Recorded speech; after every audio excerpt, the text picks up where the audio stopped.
The last 18 months have been rough for the South African economy. Slow Chinese demand, a commodity slump, the worst drought in decades, and sharp currency declines, all culminating in a Reserve Bank forecast of zero growth for 2016. South Africa has run out of many of the normal growth options.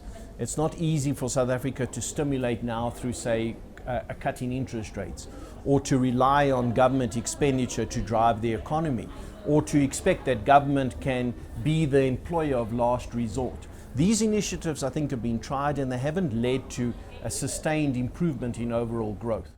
Despite running a tight fiscal ship, the country's debt-to-GDP ratio is over 40%.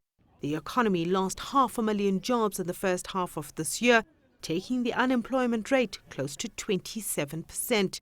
If you have unemployment because of slow growth, because sectors cannot employ more people because it just doesn't make sense, it puts the economy further into decline.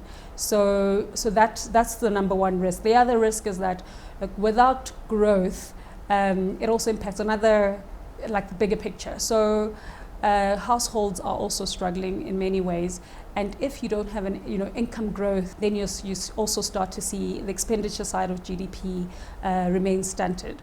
South Africa is running out of options to turn this economy around, despite increased efforts between government and the private sector in the last few months. We've got a great and well-diversified corporate sector that is in a good financial position but is lacking in confidence. And the key to unlocking South Africa's growth is to inspire business confidence, to get the business community to invest more into South Africa. We need to focus on skills development, education and exports.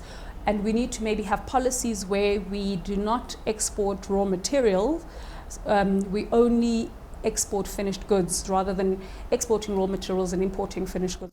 South Africa remains vulnerable to global and domestic shocks. The impact of Brexit has been muted thus far and in part has worked in South Africa's favour as investors rush back to emerging markets, lifting the rand.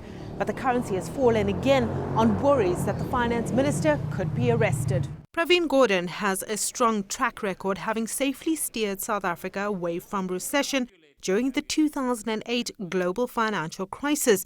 And he's managed to keep the ratings agencies from downgrading South Africa to junk. It's uncertain, though, whether he will attend the G20 meeting in China. Sumitra Nydoo, CCTV, Johannesburg, South Africa.